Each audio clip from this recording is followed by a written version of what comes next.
Hello everyone and welcome to my class. Today I'll be discussing about finding out about craft production.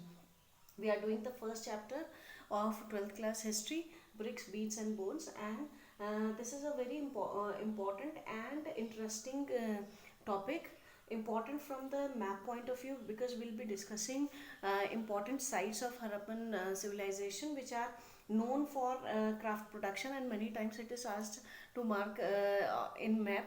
These kind of question comes in paper, right? So let's talk about the craft production, right? किस तरह से हमें पता चलेगा कौन से site में craft production, किस तरह की क्राफ्ट प्रोडक्शन की जाती रही होगी, right? So let's talk about Chanundaro. Chanundaro is an important site of Harappan civilization. Please find out where Chanundaro is located on the map. Map work is very important, right? So Chanundaro is an important site of Harappan civilization and it is known for bead making, shell cutting, metal work, seal making and weight making. इतनी तरह की activity यहाँ पे हुई हो रही होगी उस समय में, जहाँ पे जैसे कि बीड मेकिंग, मोती बनाना, ठीक है, शेल कटिंग, शंख शिपी जो हमें समुद्र तट पे मिलती है उसको काट कूट के या उसको यूज़ करके कोई भी ऑब्जेक्ट बनाना, metal work, seal making, seal किस तरह से टेराकोटा सील्स बनाई जाती है, एंड वेट मेकिंग जो हम वजन तोलने के लिए बाट यूज़ करते हैं, that all these works, craft work was done in Chanundaro. So Chanundaro appeared to be a major craft center of that time. कैसे कैसे हमें पता चला कि ये एक इम्पॉर्टेंट क्राफ्ट प्रोडक्शन सेंटर रहा होगा? Let's talk about it. First of all पहले देखते हैं कि यहाँ पे किस तरह की चीज़ें मिली जो ये प्रूफ करती हैं. जैसे बीड्स मिले. Beads have whatever the material used for making beads at that time, it was carnelian. Carnelian एक बहुत ही precious stone होता है. Jasper, again a semi precious stone. Crystal, quartz, steatite metal, steatite, ये सारी चीज़ें जो हैं वो बीड मेकिंग के लिए यूज़ की गई. इनसे मोती बनाए गए जो कि ऑर्नामेंट्स में काम आए. ये प्रीशियस स्टोन्स हैं, उनको उनको किस तरह से बीड्स में कन्वर्ट किया गया. और स्टेटाइट होता है एक सॉफ्ट स्टोन जिसको काट पीट कर वो ऑर्नामेंट्स बनाने के लिए यूज़ करते थे, ठीक है. देन मेटल कौन कौन से यूज़ किए? जब मेटल वर्क भी होता था यहाँ पे gold, copper and bronze objects ज़्यादा पाए गए हैं यहाँ पे. शेल, अगेन जो समुद्री तट से जो शंख शिपी मिलती हैं उन्हें यूज़ किया गया for making the objects. Then techniques क्या क्या यूज़ की गई? टेराकोटा टेक्निक यूज़ की गई and finance technique. This I have explained in the previous video कि क्या फाइनेंस टेक्निक. तो ये जो चीज़ें बनाते थे, जो भी ऑब्जेक्ट्स, ज्वेलरी जो भी बनाते थे, उसमें terracotta and finance technique use की गई. जो कि फाइनेंस जो है उससे पता चलता है कि जो भी ऑब्जेक्ट बनाया गया वो ग्लेज्ड होता था, चमकीला होता था और प्रॉबली महंगा भी रहा होगा as compare to terracotta one. Reason being, जैसे हमने लास्ट उसमें भी डिस्कस किया था वीडियो में कि अलग अलग क्लासेस प्रॉबली सोसाइटी में रही होंगी, तो to fulfil their needs, to fulfil their demand, इस तरह की चीज़ों का निर्माण किया जाता रहा होगा चौनंदारों में. अलग अलग शेप्स की बीड्स मिली हैं. Disc shape, cylindrical, spherical, barrel shape, which again shows their craftsmanship कि कितने वो हुनर उनमें रहा होगा to make different shaped beads.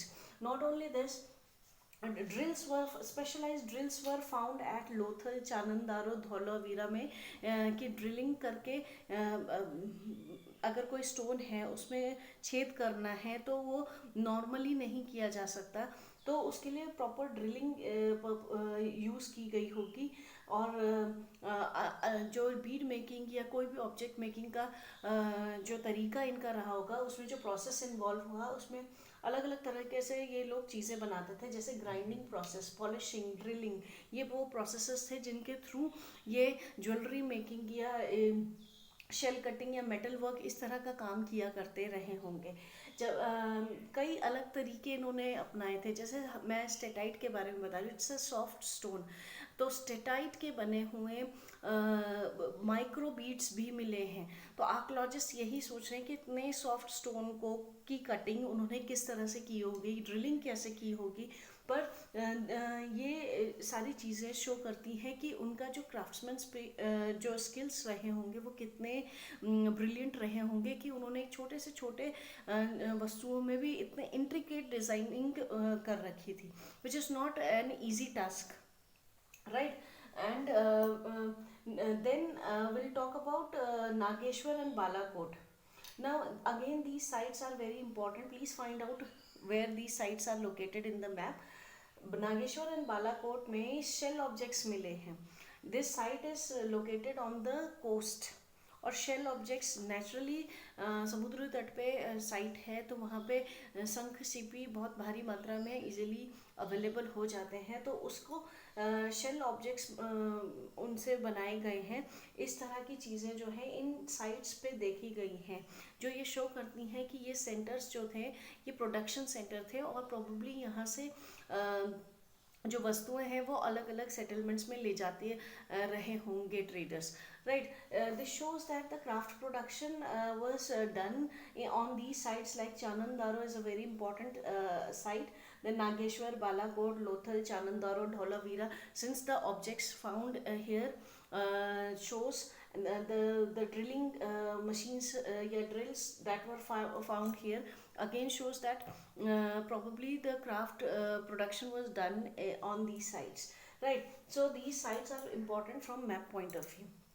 Now किस तरह से हम बोलते हैं कि यहाँ पे ये चीज़ें हुई होंगी या ये क्राफ्ट्स बनाए गए होंगे, वस्तुओं का निर्माण इसी जगह पे हुआ होगा, कहीं और क्यों नहीं। उसके लिए the historians use they use two techniques. दो तरह के से वो अनुमान लगाते हैं।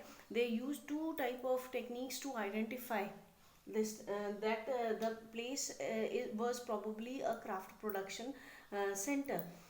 One is after seeing the raw material and another is waste.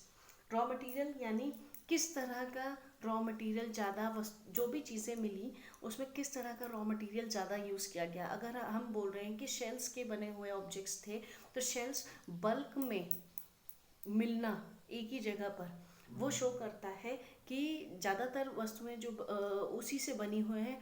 तो ये शो करता है कि प्रॉब्ली यहाँ पे इस वस्तु की या इस रॉ मटेरियल की जो है भरमार है, और वो लोग ज़्यादातर इसी को यूज़ करते हैं for making the objects, right? और यहाँ पे ये इस जगह की स्पेशलाइज चीज़ है, और प्रोबेबली इस यहीं से बन के वस्तुएं दूसरी जगह गई होंगी या दूसरे सेटलमेंट्स में पास ऑन की गई होंगी थ्रू ट्रेड। रॉ मटेरियल दूसरे जो चीज़ें हैं जिसको देख के हम अनुमान लगाते कि ये जगह क्राफ्ट प्रोडक्शन के लिए यूज़ की गई होगी, वो है वेस्ट। जब भी हम किसी चीज़ का निर्माण करते हैं, जैसे हमने पत्थर को काट के आकृति बनानी है, स्कल्पचर बनाना है, तो हम पत्थर को जब काटेंगे तो उसके जो वेस्ट होंगे, जो फ्लेक्स होंगे, वो वहीं गिरेंगे, राइट? तो जब हम waste on a huge quantity एक ही जगह पर देखते हैं, जो जैसे फॉर एग्जांपल अगर कोई सेंटर ऐसा है जहाँ पे चूड़ियाँ ज़्यादा बनती हैं, तो चूड़ियों के निर्माण में कई चूड़ियाँ टूटती भी होंगी, तो वो जो वेस्ट है चूड़ियों का वो शो करता है कि बल्क में अगर वेस्ट मिला है तो ये शो करता है कि प्रॉब्ली यहाँ पे भारी पैमाने पे ये वस्तु बनाई गई होगी, राइट? फिर इस तरह से चीज़ों का मिलना शो करता है कि क्राफ्ट प्रोडक्शन के लिए उस जगह को यूज़ किया गया होगा। कई बारी क्या होता था कि वेस्ट मटेरियल से भी कुछ माइक्रो ऑब्जेक्ट्स बनाए जाते रहे होंगे। तो कई जगह पे इस तरह के सेटलमेंट्स भी पाए गए हैं जहाँ पे माइक्रो ऑब्जेक्ट्स का प्रोडक्शन किया गया होगा। So all these signs indicate that the place might be used for certain typical kind of craft production, right? So this topic is important from map point of view. These places: Chanandaro, Lothal, Dholavira, Nageshwar, Balakot, and this shows the people of Harappan civilization and their craftsmanship and how refined they were in doing these kinds of work. So please like, share and review this and subscribe this channel. Thank you.